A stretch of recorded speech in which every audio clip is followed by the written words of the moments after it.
Hi hello welcome to news eight Telugu channel. This is Paritala Murthy. So గుండె నిండా గుడి గంటల సీరియల్ గురించి చెప్పుకుంటున్నాం కదా. సో మనకు కొంచెం ఒక 2 రోజులు కుదరలేదు, ఇంక నుంచి కంటిన్యూగా వస్తూ ఉంటుంది ఈ రోజు నుంచి. సో నైట్ జరగబోయే ఎపిసోడ్ని మనం ముందుగానే రివ్యూ చేస్తున్నాం అనమాట. అంటే మీరందరూ కూడా నా వీడియోలో ముందుగానే ఈరోజు ఏం జరగబోతుంది అనేది తెలుసుకోవచ్చు.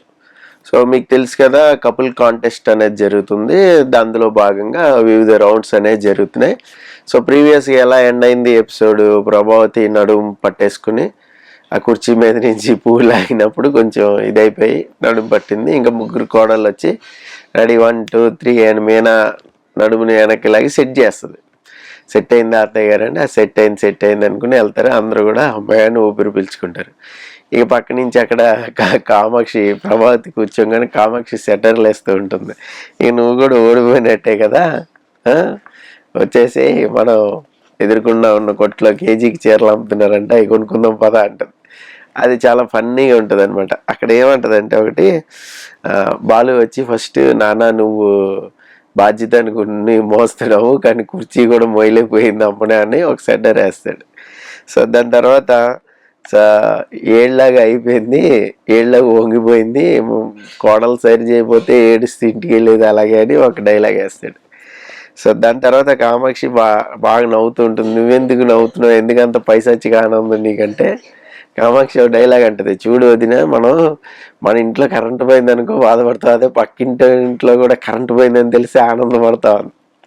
సో అది మంచి డైలాగ్, బాగా రాశారు, ఎవరు రాశారు కానీ అది సైకలాజికల్గా కరెక్ట్ డైలాగ్. అంటే నేను ఓడిపోయినా ఇప్పుడు బాధ కలిగి, నువ్వు ఓడిపోతే ఆనందం, నీ ఓటమి నీ మనసారా చూద్దామని ఉన్నాను ఇక్కడే, ఆ శుభగడియలు నువ్వు ఓడిపోయే శుభగడియలు చూడాలని ఉన్నా అంటది. సో అది వాళ్ళ ఫన్ అనేది జరుగుతుంది. ఇక ఆ తర్వాత వాళ్ళు వెళ్ళిపోతారు. వాళ్ళు నలుగురు కూడా, కామాక్షి అండ్ వాళ్ళ ఆయన, అలాగే సత్యం గారును ప్రభావతి వెళ్ళిపోతారు. అక్కడి నుంచి వెళ్ళిపోయిన తర్వాత మనోజ్ గెలవాలని చెప్పేసి ఇది చేస్తుంది. అక్కడ చేస్తే సత్యం గారు ఆటోమేటిక్గా మెయిన్ బాల్ గెలుస్తారమ్మా, ఆల్ ది బెస్ట్ అని చెప్తారు.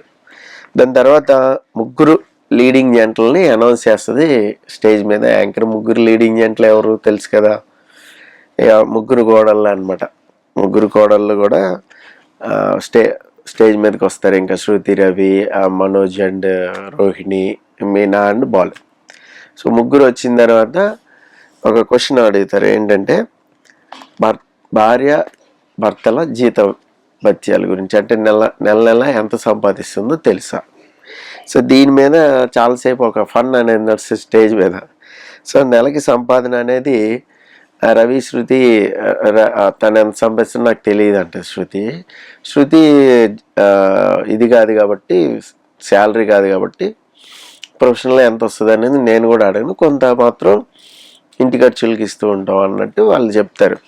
సో అక్కడ వరకు బాగానే ఉంటుంది. దాని తర్వాత మనోజ్, నేను బిజినెస్ మ్యాన్, నేను ఇంతమందిలో నేను ఎలా చెప్తాను ఆ జీతం, మీరు క్వశ్చనే మార్చండి అంటాడు. వామ్మో, అక్కడ బాలీ ఒక సెటర్ వేస్తాడు, ఏంటంటే ఒరే నిన్ను అడిగింది ఫర్నిచర్ అమ్మితే ఎంత వస్తుందని, నగలు అమ్మితే ఎంత వస్తుందని వాళ్ళు అడగట్లేదు అంటాడు. అది మాత్రం హైలైట్ జోకు, మామూలుగా ఉండదు. ఈ పర్టికులర్గా ఈ కన్వర్జేషన్ మనోజ్ యాక్టింగ్కి అందరూ కూడా నవ్వుతారు అనమాట. ఏంటంటే బాలు కౌంటర్స్ వేస్తూ ఉంటాడు మధ్యలో. మొత్తం అంతా అయిన తర్వాత మీ ప్రశ్నే మార్చండి, నేను ఇంతమందిలో ఎలా చెప్తానంటే, మరి ఇన్కమ్ ట్యాక్స్ వాళ్ళు వస్తే చెప్పవా అంటారు జడ్జిలు. అంటే ఇంకా అది ఇది కాదనుకో, ఇంకా రోహిణి ఏంటి ఇది అని అంటే చెప్పేస్తాడు, నాకు మొత్తం అన్ని ఇది పోను 10,000 కూడా మిగలట్లేదు, ఎలా చెప్తాను నేను ఇంతమందిలో అంటాడు. అనగానే ఇక ఎంత బిల్డప్ ఇచ్చో, ఏదో కోట్లు సంపాదించినట్టు అనే రేంజ్లో జడ్జి సెటైర్ వేస్తాడు. అదని రోహిణి చెప్తాడు, నాకు ఒక 50,000 వరకు వస్తుంది, కొంత నేను ఇంట్లో ఖర్చులకి ఇస్తా, ఒక 25,000-30,000 వరకు నేను వాడుకుంటా అన్నట్టు చెప్తాను. సో అక్కడికి వాళ్ళది అవుతుంది అనమాట. సో వాళ్ళది అయిన తర్వాత సో బాలు మీనాది చూడాలి. బాలు చెప్తాడు, మా ఆవిడ డైలీ ఇంత సంపాదిస్తుంది, ఇంత చేస్తుంది, ఇంత సేవింగ్ చేస్తుంది, ఇంత ఖర్చు పెడుతుంది, ఏమేం కొంటుంది అన్నీ చెప్తాడు.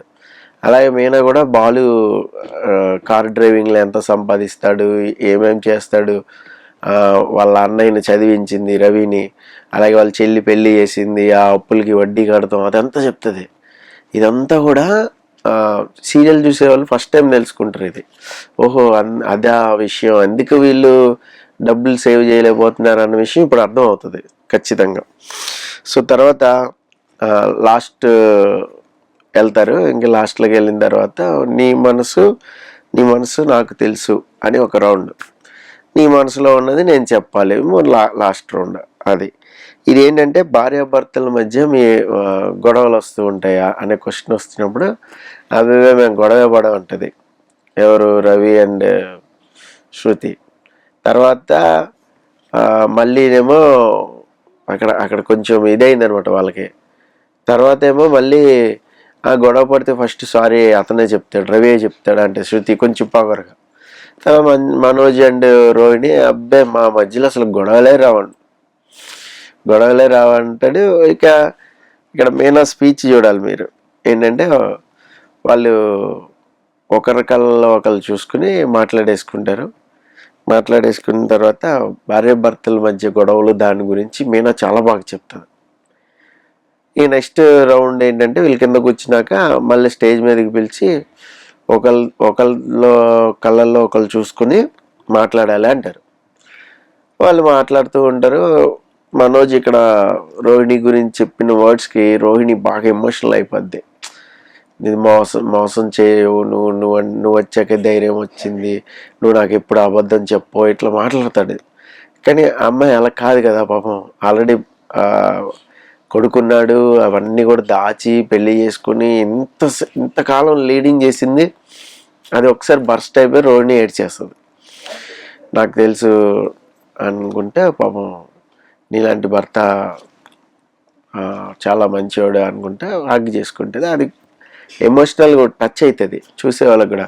అంటే మనోజ్ అంటే మనకి చిరాకు వచ్చేస్తూ ఉంటుంది కదా, కామెడీ పీస్ అట్లా చాలా సీరియల్స్ చూసే వాళ్ళందరికీ అదే వస్తుంది కదా. సో అక్కడ ఏంటంటే మీకు హార్ట్ టచింగ్ ఉంటుంది. ఇది మాత్రం మనోజ్ మీద జాలేసిద్ది మీకు. నెక్స్ట్ రవి శృతి మేము 4 సంతానం, నాకు కూడా 4 పిల్లలు కావాలన్నట్టు రవి మాట్లాడతాడు. ప్రోమోలో చూసింటారుగా, ఎస్టర్డే ప్రోమోలో. శృతి అంటది నీకేం పిచ్చా, ఈ టైంలో ఎవడైనా 4 గంటన్నర అసలు ఏం మాట్లాడుతున్నా అది ఇది స్టేజ్ మీద గొడవ పడిపోయి దిగిపోతారు. సో అక్కడ మర్చిపోతారు మనం స్టేజ్ మీద ఉన్నాము అని చెప్పి. అంటే అది కూడా జడ్జిలు తీసుకుంటే న్యాచురల్గానే తీసుకోవచ్చు. స్టేజ్ పైన వాళ్ళిద్దరూ గొడవ పడతారు. ఇంకా బాలు మీనా కొంతసేపు కళ్ళల్లో చూసుకుంటూ అలా మౌనంగా ఉండిపోతే మీరు మాట్లాడండి అంటది యాంకర్. మేము మాట్లాడుకుంటున్నాం ఆల్రెడీ అంటది. అట్లా ఎట్లా అంటే మేము కళ్ళతోనే మాట్లాడేసుకున్నాం ఇద్దరు అంటే. అరే ఇట్లా అయితే ఎలాగ మరి మాకు తెలియాలి కదా అంటే, సరే అటొక బోర్డు ఇటొక బోర్డు పెట్టి జడ్జిలు క్వశ్చన్లు అడుగుతారు, మీరిద్దరు ఆన్సర్స్ రాయండి.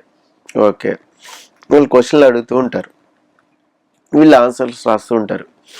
నీకు ఫస్ట్ టైం చూసినప్పుడు ఏమనిపించింది, మీ ఆయన్ని చూసినప్పుడు ఏమనిపించింది, అలాగే మీకు నచ్చిన క్వాలిటీ ఏంటి, మీకు నచ్చింది ఏంటి, మీకు నచ్చింది ఏంటి, ఇలా కొన్ని సమ్ మోర్ క్వశ్చన్స్ ఉంటాయి. మీ ఆయనకి ఎవరంటే ఇష్టం, ఇలా చాలా అడుగుతారు. ఒక 7-8 క్వశ్చన్ల తర్వాత ఇద్దరు ఆల్మోస్ట్ ఏముంది 100కి 100 మొత్తం అన్ని ఈక్వల్గానే రాస్తాడు.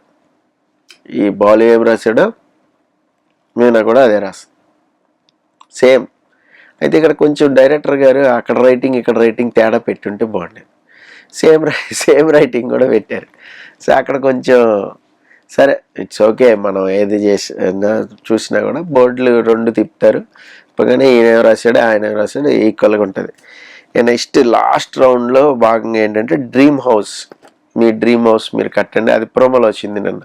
మీ డ్రీమ్ హౌస్ కట్టండి అన్నప్పుడు మనోజ్ పెద్ద రిచ్ హౌస్ కడదామని చుట్టూరు ఏదో కడతాడు. మీ కాంపౌండ్ వాళ్ళు కడతానికే టైం అయిపోయింది అంటది రోహిణి. ఇద్దరు మాట్లాడుకోకుండా కట్టాలన్నమాట. ఇక వీళ్ళు సింగిల్ రూమ్ కడతారు, తెలిసిందే. వాళ్ళు సగం కట్టి ఆపేస్తారు. ఏంటి బాలు ఒక రూమే కట్టామంటే చెప్తాడు, మాకు అసలు బెడ్రూమ్ లేదు అనుకుంటూ చాలా ఎమోషనల్ స్పీచ్ ఉంటుంది. అయితే ఇది రేపటి ఎపిసోడ్లో వేస్తారు. ఇక్కడతో ఎండ్ చేశారనమాట ఎపిసోడ్ని. కాస్త ఆ ఎమోషనల్ స్పీచ్కి అందరూ కూడా కన్నీళ్ళు పెట్టుకుంటారు గ్యారంటీగా, ఆ రేంజ్లో ఉంటుంది. ఇది ప్రోమోలో రాదు, మేబీ ఇవాళ ప్రోమోలో వదులుతారేమో రేపటి ఎపిసోడ్. అలాగే బాలు మీనా గెలిచారు. గెలిచిన తర్వాత ప్రభావతి గారు హారతితో రెడీగా ఉన్నారు. ఇదంతా కమింగ్ అప్.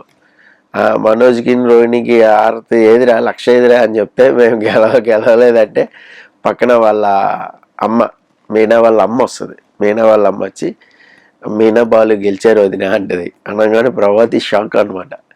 ఇక బయట బాలు రాక్ అన్నట్టు డ్యాన్స్ వేసుకుంటూ జడ్జినగర్ అని స్టెప్పులు వేసుకుంటూ ఒక ఊరేగింపుగా వాళ్ళ ఫ్రెండ్స్, అలాగే మీనా చెల్లి, అక్కడే ఉంటుంది శృతి, వీళ్ళందరూ డ్యాన్స్ వేస్తూ వస్తూ ఉంటారు.